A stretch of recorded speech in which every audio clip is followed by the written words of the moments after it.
Thank you. I was talking away and realized I was talking to myself, and not sure what happened there. But hi, I'm back.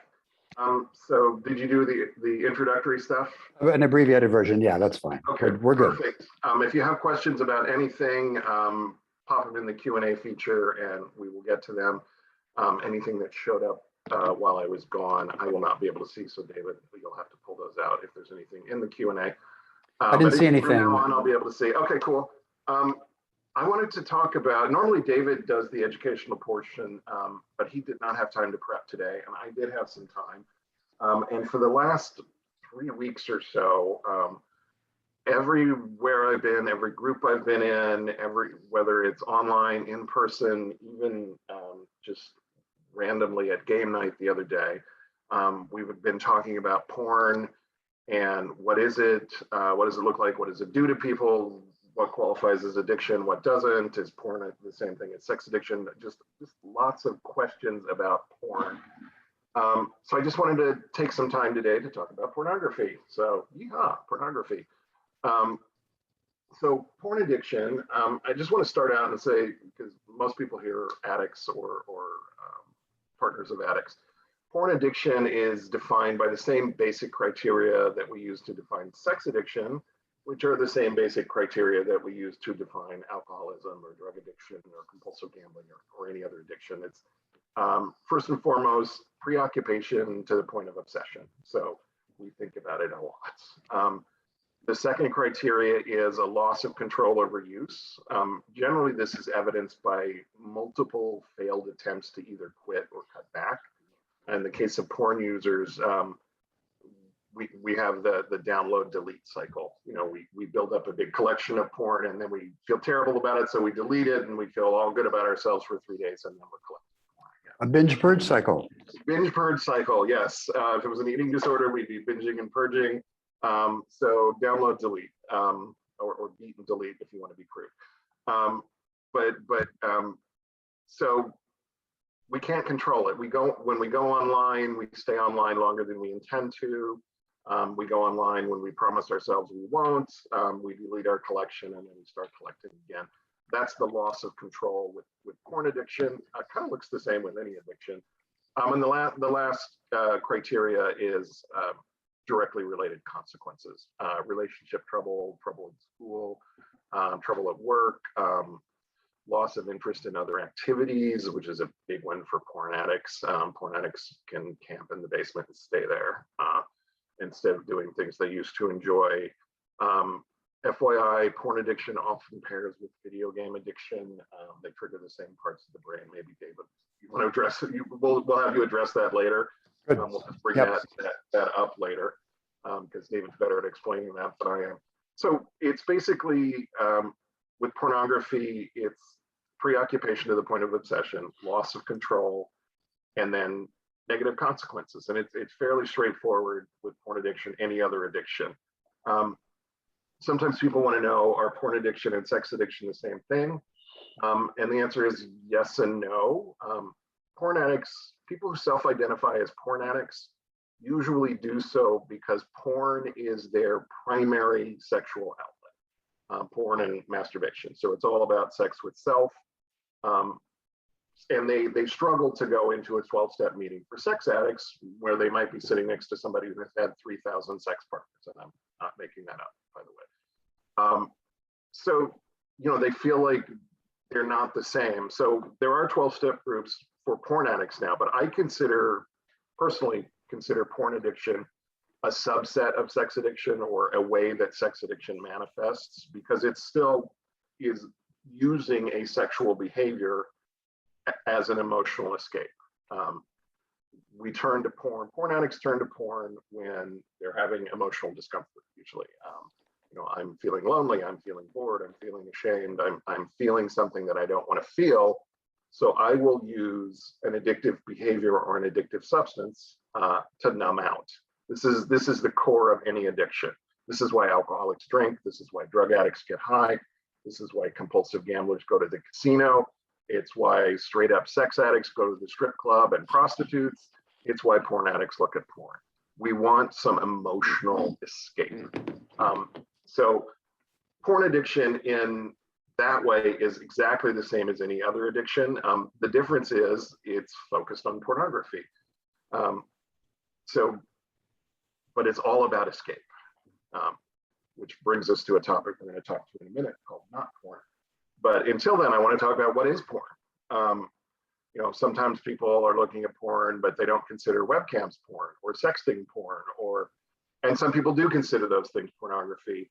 And it kind of takes me back to Supreme Court Justice Potter Stewart. There was a case before the Supreme Court dealing with obscenity, and they wanted to know if something was considered hardcore pornography and therefore was within the purview of authorities to regulate, public viewing and public dissemination. And Potter Stewart wisely said, I can't define pornography, but I know it when I see it. And not only is that a pithy statement, it's also a complete non-answer. I mean, I know it when I see it. Well, I know it when I see it, and David knows when he sees it. But we may not agree on I might see something and think, yes, it's porn, and David might see it and think, no, it's not. So Potter Stewart was saying, good luck trying to define pornography. And I kind of agree with that.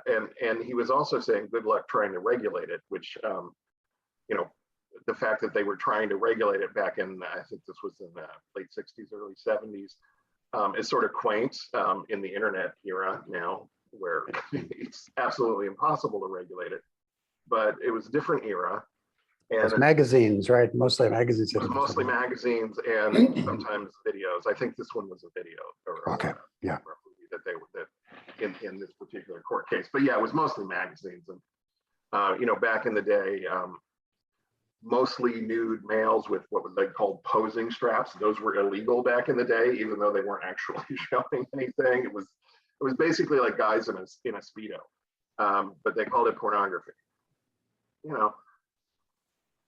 Which actually brings us to the next topic, which is not porn. So what is pornography? What isn't? I mean, if you're in a relationship and you've got a prohibition against pornography in your relationship, you and your partner are going to have to decide what's porn and what isn't. We got a question, David and I think it was in this webinar, like maybe 3 weeks ago, and someone shared, it was from a betrayed partner, and she shared that her husband had been sober from pornography for some amount of time, 6 months, a year, something like that. But he was looking at clothed pictures on Instagram, and he was ogling women on their nightly walk in the neighborhood. And she wanted to know if he was still acting out with porn. She thought he basically was, and he said he wasn't, because he hadn't seen any actual porn. And that triggered me to write an article on what I call not porn. And I'll give credit where credit's due. Jim Stein, fellow therapist, not a fellow therapist, I'm not a therapist, but a therapist in Santa Clara, coined that term, not porn. And he used it with his sex and porn addicts to describe stuff that is not porn, but it's being used as if it was porn. Sexy pictures on Instagram, fully clothed, or Facebook, or any other social media, certain TV shows. Game of Thrones is my usual example for that. Technically, it's not porn, but anybody who's seen the show knows that if you're a sex addict or a porn addict, it's pretty triggering, and you can use it like porn. The ESPN body issue, I don't know if they have the Victoria's Secret catalog anymore. That used to be a big trigger for guys. Technically not porn, but what I mean by using it the same as porn is pornography is a fantasy addiction. Sex is a fantasy-based addiction. It's more about the fantasy of great sex than actual great sex, or any sex for that matter, other than sex with self. Lots of people do act out with other people's, but plenty of sex addicts rarely have sex with another person. It's all about masturbation, pornography, online encounters, and things like that.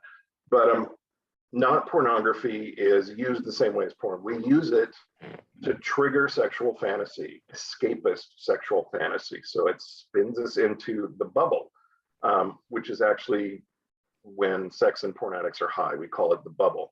And it's an anticipatory high. Dopamine and adrenaline and a few other neurochemicals are flowing through the brain based solely on sexual fantasy or sexual anticipation. And that can be done with actual porn. It can be done with what I call not porn, which is technically not porn. But if I'm using it like porn, for me, it's porn. And that's the point I made in the article I wrote a couple of weeks ago, was if I'm using it like porn, I need to treat it like porn. Even if the people aren't nude, aren't engaged in sexual acts.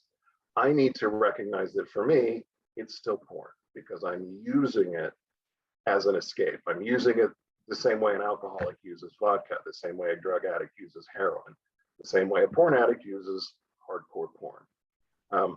So that's kind of my spiel on porn. Oh, I did want to talk a little bit about sobriety. Sex addiction, you've heard us talk about circle plans, boundary plans. You know, sex addicts create an inner circle, which is their bottom line behaviors, and then a middle circle, which is slippery behaviors, and then an outer circle, which is healthy behaviors they can use to replace the inner circle bottom line behaviors. And people will often ask me, where does not porn fall into that? And unfortunately, the world is filled with not porn. You can't drive down the street or walk down the street or go to dinner without getting hit with something that can trigger you. So I put not porn in my middle circle in my sexual sobriety plan. But I also have a little caveat that says, if I play with that, if I make the decision to fantasize on the not porn and spin myself into the bubble, then it's a problem. Then it's a bottom line behavior. So again, it's what I do with it. Now, if I'm clicking the channels and I see some not porn on TV, I'm not going to reset my sobriety clock unless I stay on that channel for the next half hour and fantasize, or unless I store that image in my head and take it out later and play with it for half an hour and masturbate to it, or then I'm acting out. So when I make the decision to take that image and do something sexual with it, then I'm acting out. But if I just happen to stumble across the not porn image, or then it's okay, as long as I don't stick with it, as long as I don't go looking for it or looking for more of it. So sobriety with porn, straight up porn. If you're looking at porn, you're looking at porn. Not porn is trickier. For a porn addict, straight up porn is always a bottom line behavior. Not all sex addicts have pornography as a bottom line behavior, but porn addicts have pornography as a bottom line behavior. This not porn stuff is a little trickier, but it should at least be middle circle. And if you use it like porn, you've slid into the inner circle. Okay, now I'm done. That was great, Scott. Can I add a couple of illustrations maybe of that? There, a couple of years ago, people may remember Tumblr made a decision to avoid kind of explicit porn, but there's still vast amounts of images there that people use in a pornographic way because they're kind of sexy images, right? Then they can use that for fantasy, just like they can use a Facebook feed or a Instagram feed. And there's plenty of skin and there's plenty of arousing images out there. So this is where I think people really have to get honest with themselves about what is their intention here and what are they manipulating their brain chemistry? Because we know that dropping in this fantasy space is all about releasing the dopamine. It's, dopamine is about anticipation. And that's why people they may start looking at porn to go to sleep, for half an hour, and then suddenly it's 5 o'clock in the morning, they're still looking at it because they got caught up in that loop. And the dopamine drip, basically they're edging along that, avoiding an orgasm because that's the end of the party in a way. So we can use all these elements of fantasy to really drop into that space. So it's a really important point to make. I wanted to just comment on the gaming piece too, because it's really the same dynamic. Porn, not porn, and gaming are all fantasy-based activities. To illustrate that, I love this story. There was a Pornhub has all these massive amounts of data on who does what and how old you are and what kind of porn you're looking at and where you live and what church you go to and all this stuff. It's just incredibly fascinating material. But one of the things they observed a couple of years ago, one of the large multi-site, multi-platform gaming platform online fantasy games went down. Their servers went down. And simultaneously, Pornhub servers spiked. People just transferred right in seamlessly. They went right over to porn. just, okay, another source of fantasy, another way to do it, and then back and forth.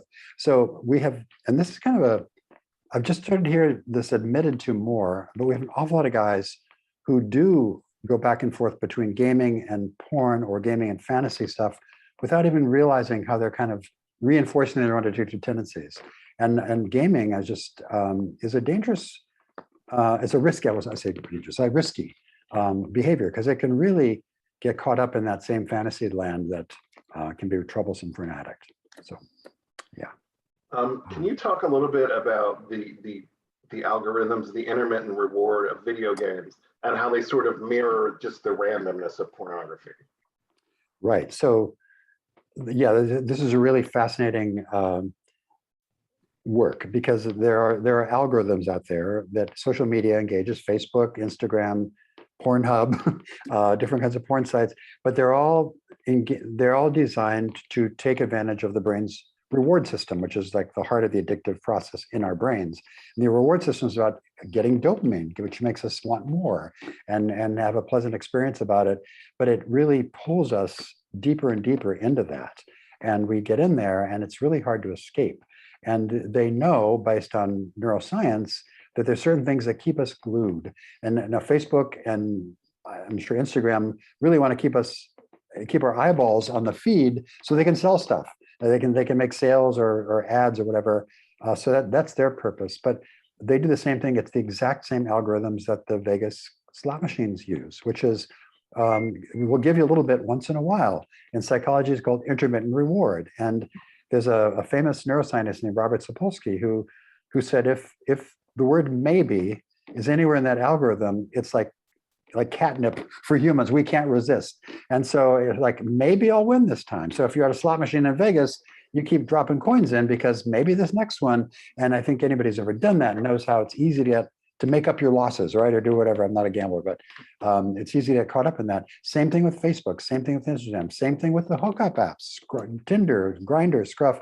Will I get feedback? Will somebody recognize me? Will I get a like or a woof or whatever they do on any given site? So it's all engaging this wanting more. And games take it a bit further because they actually have levels, they have scores, there's like secret things. It's very competitive and very engaging. And that's exactly what they want because they get us hooked. And so just really be alert to the neuroscience behind this, because it really, it's pretty ominous actually. Yeah, and pornography, it's the same random intermittent reward. What will the next video? Will this video be the hot one? Will this video be the hot? You just keep clicking. Or this is hot, but is there one hotter? Yes. Yeah. And can you talk? I want to ask you one more sort of brain-related question. And this is something I hear from porn addicts all the time. The video that I discovered a week ago that was the hottest thing I've ever seen. I was coming out of my chair. I was so hot. And I've seen it 3 times now, and I'm bored with it. Right. What happens?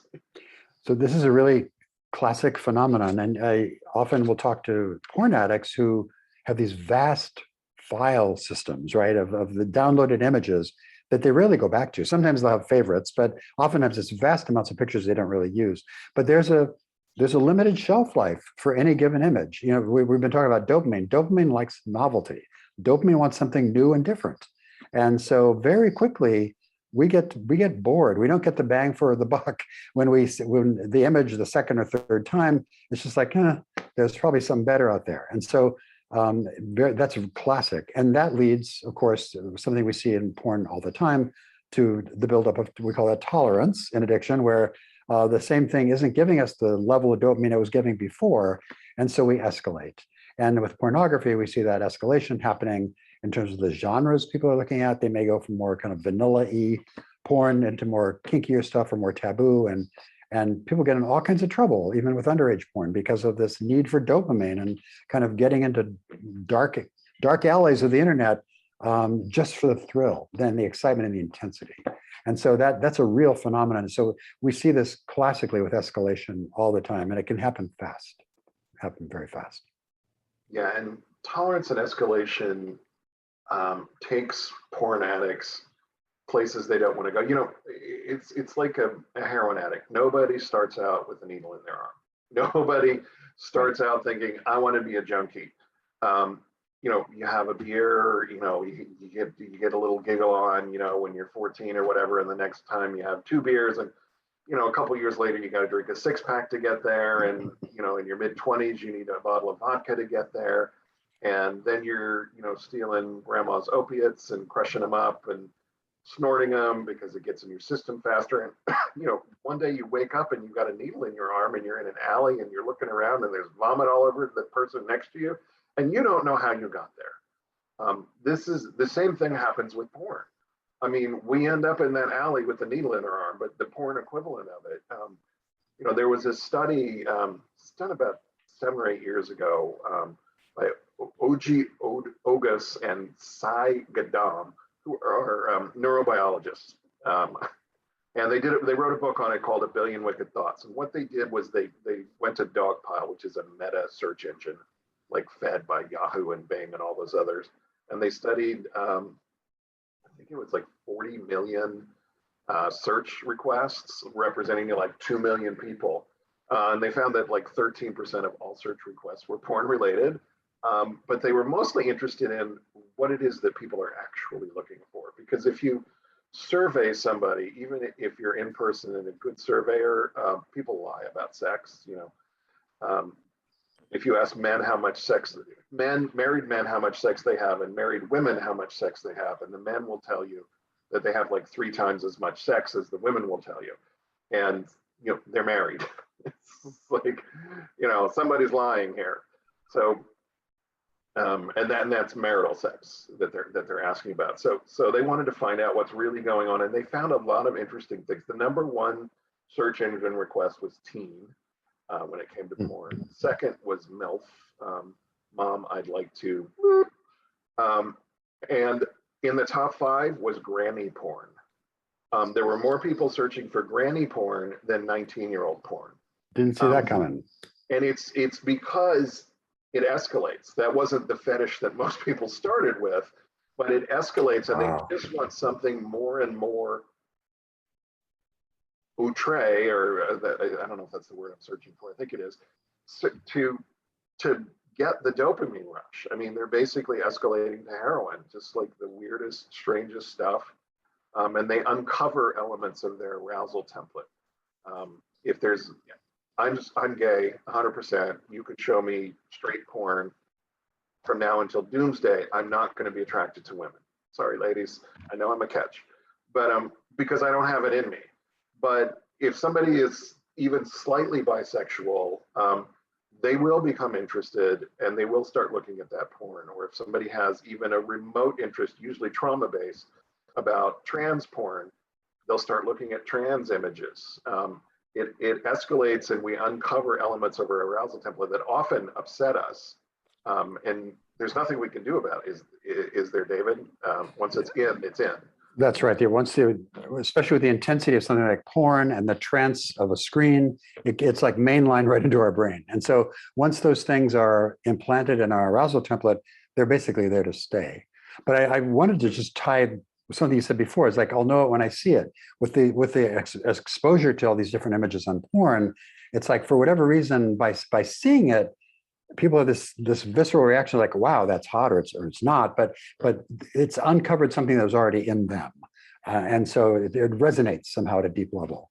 So, but it's just, I think we have had, just this generation, anybody alive right now has probably had more exposure to different kinds of sexual acts and taboos and kinks and fetishes than all the people in recorded history cumulatively till now. You know, it's just through porn. It's just vast amounts of exposure to all this stuff. And I think with quite serious implications for intimacy and relationships and all kinds of stuff. It's a whole new era. And more in that vein, you know, one of the #1 risk factors for any type of addiction is early exposure to that substance or behavior. The earlier I drink alcohol, the more likely I am to be alcoholic. The earlier I see porn, the more likely I am to be a porn addict. And right now, the average age of first exposure to pornography is 10. 10-year-olds are exposed to porn almost regularly. We have a tsunami of porn addicts on the way, people. And we're starting to see it coming into our treatment center already. And by the way, although we don't treat women now at Seek Integrity, every year now, the number of women looking at porn is doubling. Yeah. So it's now what, in the 30 percentile, I think, is It's regular about, use it's of about porn? a third of all porn that is looked at as Yeah. looked at. So by that's a stereotype, like women don't look at porn. No, not true. Yeah. So yeah. Okay, let's jump into questions. Great. We could talk about porn probably just riffing for an hour, but let's get to the questions. Hello, does compulsive masturbation lead to physical trauma, body pain, and or psychological trauma? I suppose chemsex experiences can cause both. Could you provide examples for both kinds of trauma? Does it need to be treated or can time heal it? Great question. Great question. So in general, before I answer the specifics of this question, I think it's important to say that trauma or other kinds of adverse childhood experiences, it could be some unusual household setting or distress of one kind or another, and it can also be actual trauma, sexual abuse or physical abuse, that basically, in almost every client I've ever had who turned out to be an addict, there was that core of some kind of trauma there. So I think trauma kind of is the seed for a lot of addictive behaviors over the course of one's life. So I think, so trauma certainly is kind of a starting point for a lot of addictive disorders, whether it's drugs or sex or porn or whatever we're talking about. In this case, though, you talk about compulsive masturbation leading to physical trauma. So we're talking about the addictive behavior as a starting point. And it's true with chemsex, without getting too graphic, it's a lot of guys who, meth particularly, will talk about masturbating for hours and hours to the point of injury to themselves. And that's definitely a kind of a physical trauma. And also the psychological trauma, I would say from that is that the hijacking of our ability toward intensity, toward affection, toward connection, toward attachment with other people, it really kind of hijacks our way of seeing ourselves and seeing other people as human beings. And so I think that there's a trauma there. But I think to answer your question specifically, I think trauma really underlies more than it results from the different behaviors.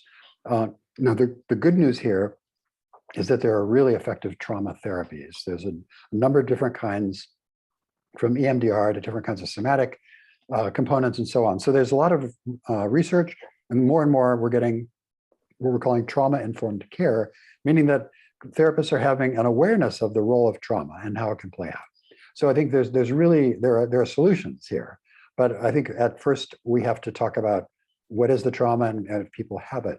The other thing I will say, just real quickly, and I was talking with our clients today about this very thing, is that if we think about trauma underlying addictive disorders and our addictions, whether they're drugs, sex, gambling, whatever they are really, they're kind of, and we've talked about this in this webinar before, they're maladaptive coping mechanisms. It's how I deal with stuff, by stepping into fantasy, by going numb, by avoiding it, by not feeling it. Addiction is a great way to avoid really processing and feeling those feelings. And so if we start doing the trauma work too soon in recovery, people don't have the ability to manage those feelings. It's too strong. In other words, we're taking away I'm thinking of our clients that come for residential treatment, we take away their primary coping mechanism. And before we can start digging into the trauma and all the discomfort, the emotional discomfort that goes with that, we need to give them other skills to be able to regulate their feelings, to be able to ground themselves, to be able to stay present if they're really in emotional pain.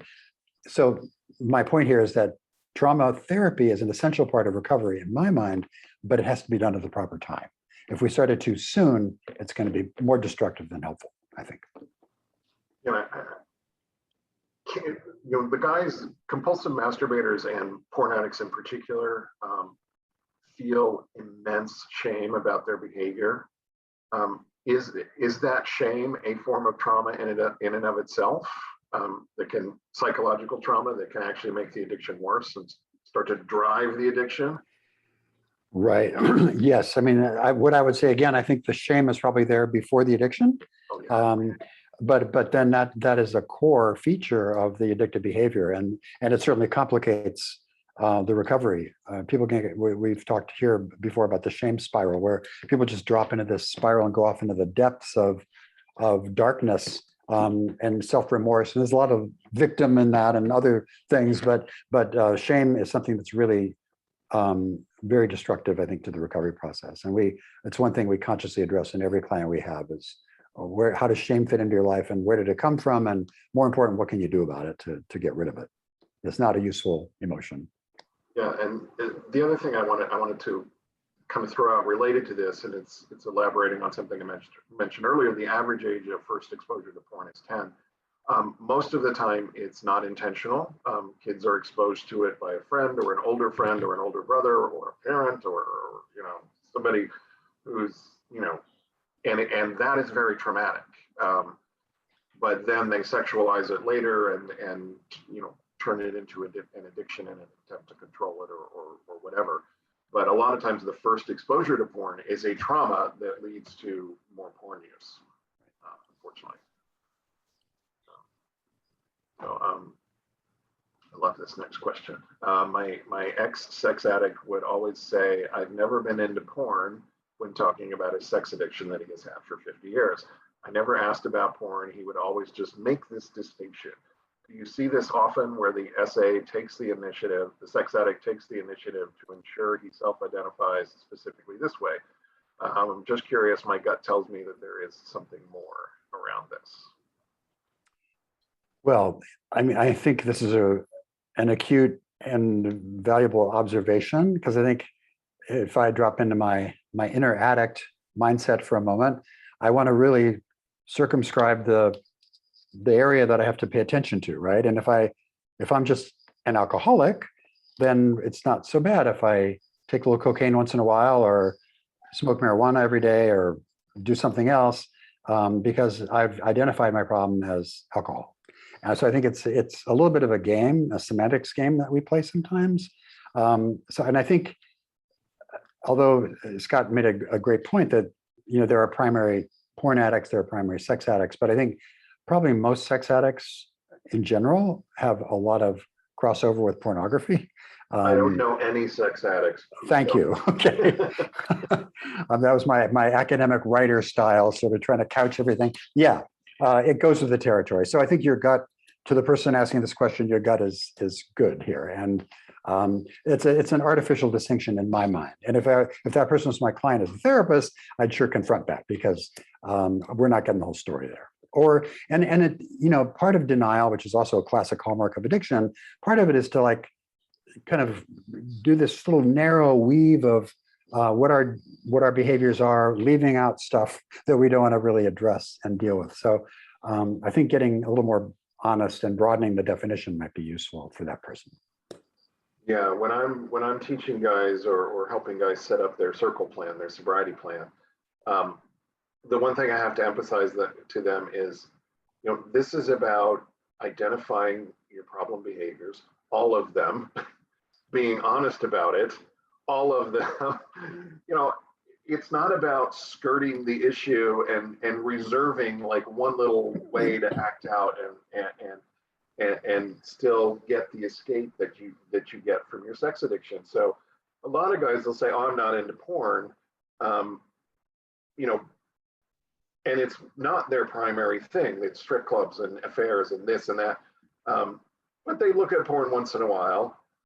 When I got sober from my sex addiction, I said, well, sex is my problem. My drinking is okay. And it took me 2 years to realize that, yeah, I'm really an alcoholic too. And I see this a lot with sex addicts. They want to put porn in their middle circle, which means it's slippery, but it's okay as long as and what happens is they get really compulsive with it because it's the only thing left. It's their only way to act out. So it's like if I swear off of hard alcohol and wine and only drink beer, I'm going to drink a whole lot of beer because I still want my emotional and psychological escape. And I'm going to put on a bunch of weight and have a lot of headaches, but I'm still going to drink a whole lot of beer. And then the other thing I wanted to address here, as a betrayed partner, when your gut tells you there's something more, your gut is usually right. And betrayed partners often get gaslit by the acting out partner or lied to secrets, manipulation from the addict. And it's very hard sometimes for betrayed partners to trust their gut. And we always say, if your gut is talking, listen. So yeah, I like that you recognize that your gut was telling you something. David, you talk about paying attention to your body all the time. Is that true with intuition as well as feelings? Totally. You know, we know that there are more kind of emotional nerve cells in our, literally in our gut, in our heart, than there are in the brain. So the whole idea of heartbreak, the whole idea of listening to your gut, I mean, those are all just not kind of random expressions. So there's a lot of incorporation of what is our body telling us here. And really, I go to my body first, because like that's, my mind can kind of weave stories, right, and make something up. I can tell myself a story about something, but our bodies don't lie. And so really starting to pay attention to that, I think, is really important. Yeah. So next question here. Can you help with the judgment and guilt that happens with porn addiction? The more aware I become of my sexual thoughts, the more I blame myself and feel shame. It sometimes seems like denial is better than this awareness. Yeah. Yeah, Scott, I want to hear what you have to say on this. I'll say, you know, denial is not a great place. Sure, if we're in denial, we are unaware, but that's not an enlightened kind of place to be. The shame, though, you know, we spoke a few minutes ago about the shame spirals that we see. And I think shame usually is already within the addict before they become addicts, in my experience. And just that, in fact, oftentimes, in fact, in my own case, I'll just use me, my own addictive behaviors, I think, were a way to deal with the shame I was feeling about myself, and just a way to numb that. And so the shame was there, but then I started having shame about what I was doing to deal with the shame, and shame about having shame itself. And it kind of escalates. It starts to roll and get big. And so I think I'd encourage you not to back away from it. I'd take a really hard look at what's going on, because denial is not a good place to be either, for sure. But I think, and remember, feelings aren't meant to be endured forever. Feelings are meant to get an awareness of them, to be expressed and released.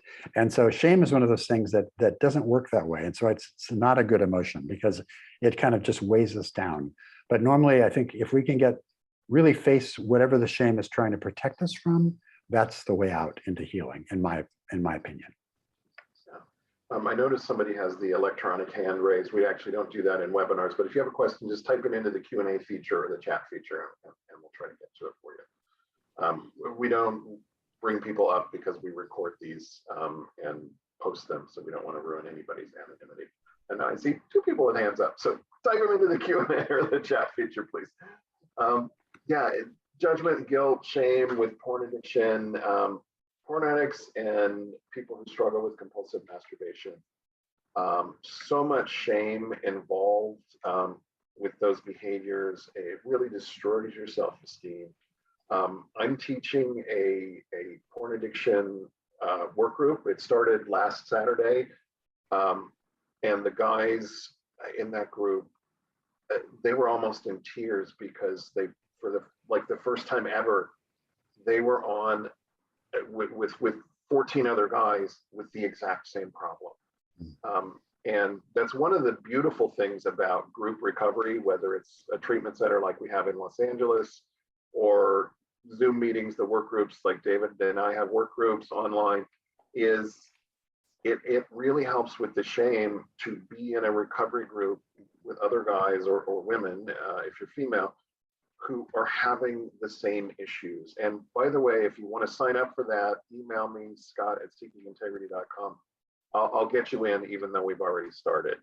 After this Saturday, we're too deep into it, and you'll have to wait for the next one. But if you're interested, email me, scott@seekingintegrity.com, and I'll find a way to get you into the class. But it's really about realizing you're not alone and talking about it. I mean, shame, Brene Brown says, shame thrives in darkness, it withers in sunlight. And when we get it out, it withers. When we realize we're not alone, it withers. When we talk about our most shameful stuff and people nod empathetically and say, wow, I've done that too, or I feel your pain, it's incredibly healing. Dave, do you have thoughts on that? Yeah, I mean, we see that every day here in group processes where, in fact, we encourage people during the check-in if they have something to release. And we're talking about today where every client comes in with things I'm going to take to my grave and never say this because it's so horrible and dark. And if they can release it here and leave it behind, because that's just incredibly weighing down. And then when they get it out, it's such relief for and in every case, I've done this a lot. I've never seen a case where people go, "Oh my God, that's horrible."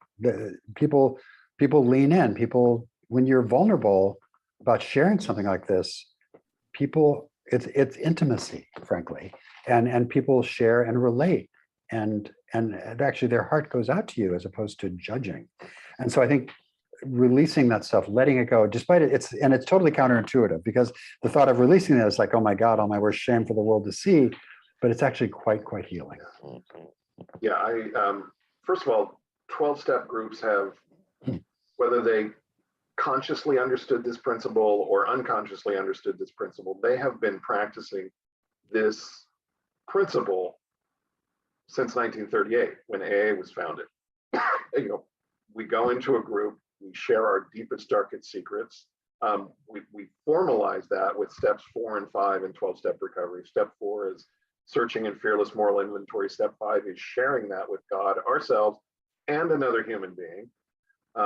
We get it out, and most people, when they work steps 4 and 5, which they dread doing, I know I did, will say, "Oh my God, I finally feel like I'm recovering."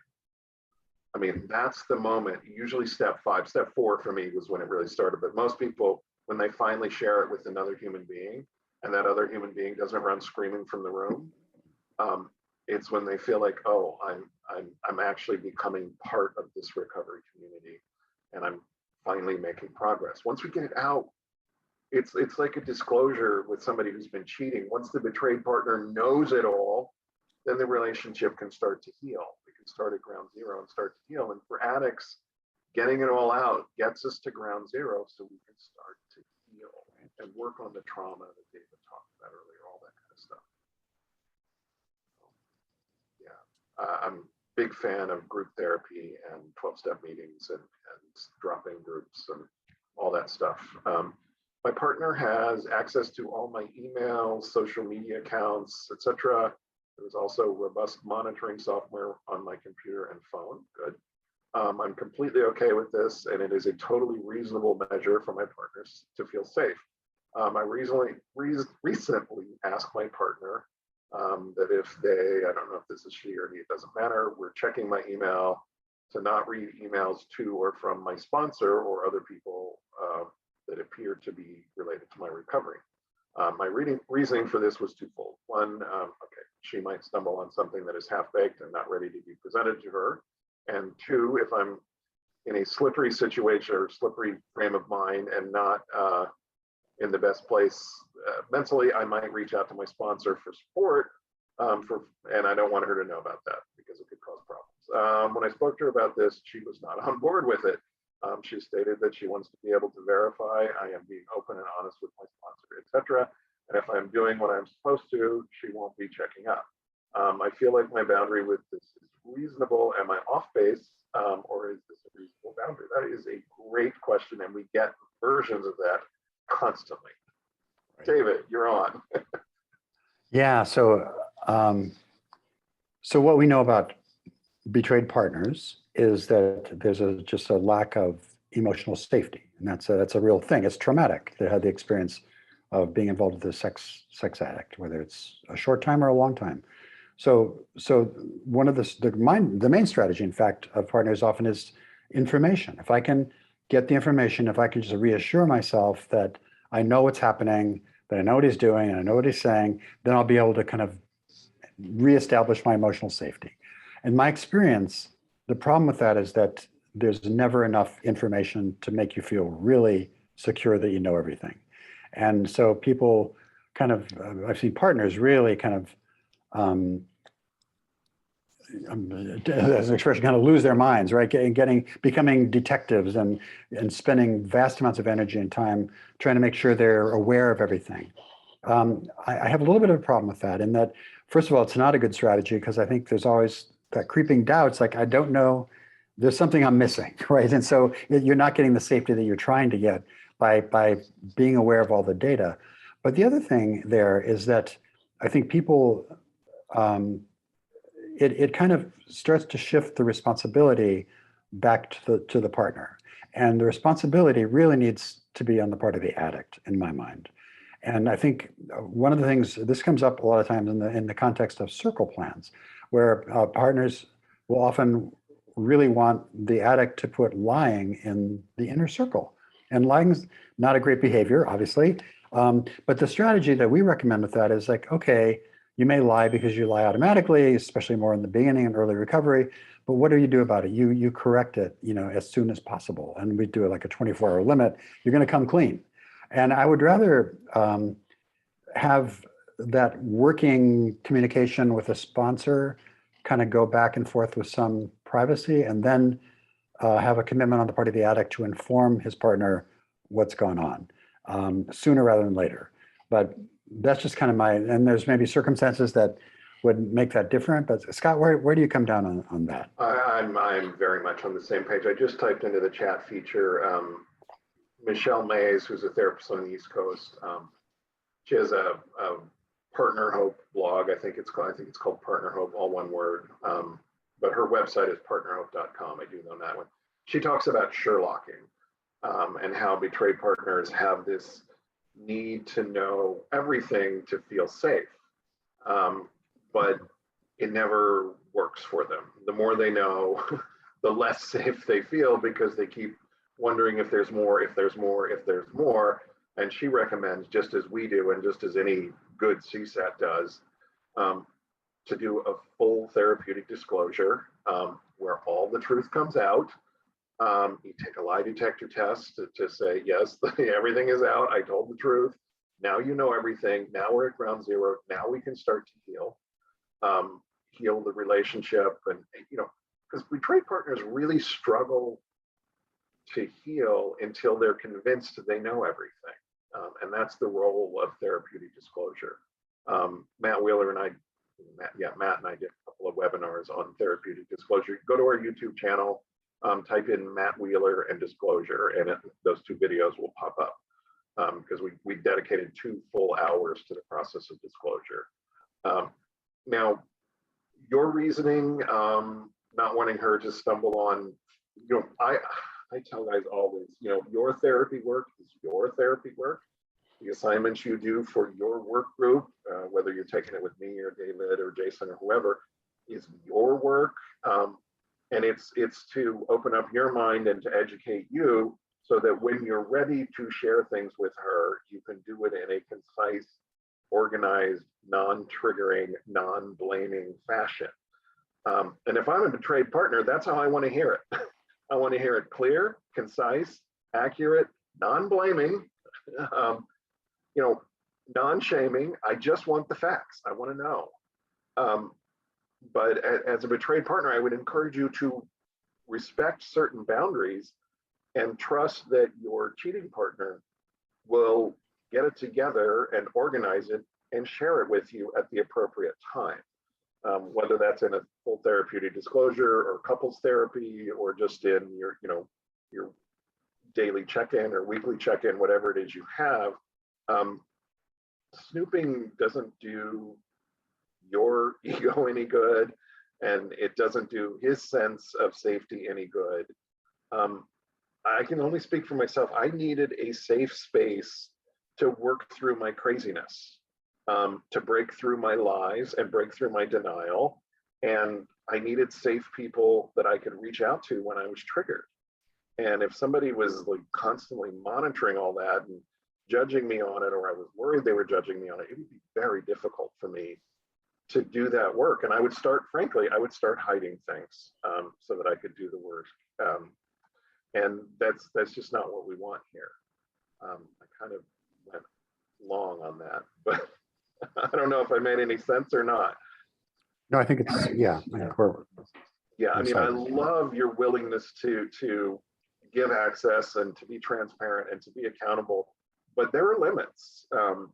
yes, your betrayed partner gets to look at your phone. Yes, your betrayed partner gets access to your social media. Yes, your betrayed partner gets to see the bank accounts.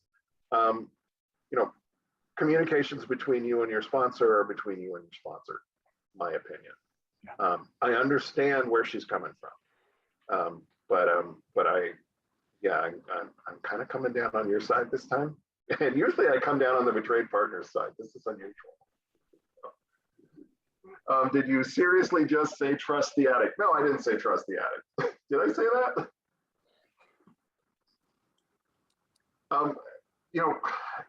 Okay, I did. Apparently I said trust the addict.